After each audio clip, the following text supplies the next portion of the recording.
బలరాం నాయక్ లక్షి చిన్నయననా పెద్దయననా మేడమా ఎవరు అసలు ఏది ఇంట్లో దేని విషయంలో? ఆర్థిక విషయంలో కానీ ఏది విషయంలో? నా ఇద్దరు పిల్లలు ఎట్లా చెప్తే అట్లా నడుస్తాను నేను. మా మిస్సెస్ మా పిల్లలు ఏ విధంగా. నా మిస్సెస్ జాబ్ చేస్తుంది ఈ రోజు వరకు ఎంప్లాయీ. నా మిస్సెస్ ఓపెన్ యూనివర్సిటీలో డిప్యూటీ రిజిస్ట్రార్గా పనిచేస్తుంది. ఆమె 10 గంటలకు పోతుంది, వస్తుంది, మిగిలింది జీతం తెచ్చి నాకే ఇస్తుంది. నేను దగ్గర ఉండనని మా దగ్గర వాళ్ళ దగ్గర ఉన్న పిల్లలకు చూసుకుంటుంది.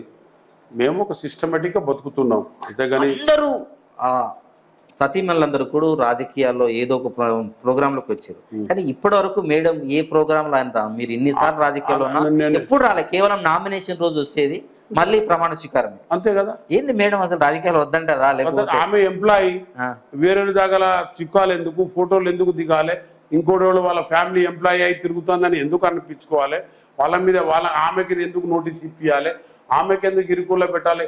ఎంప్లాయీ లేకపోతే బయట నాతోనే తిరుగుతుంది. నామినేషన్ ఎదురుతుంటే లక్ష్మి ఉండాలని చెప్పేసి వస్తుంది. ఏదన్నా ప్రమాణ స్వీకారం చేస్తే వస్తుంది.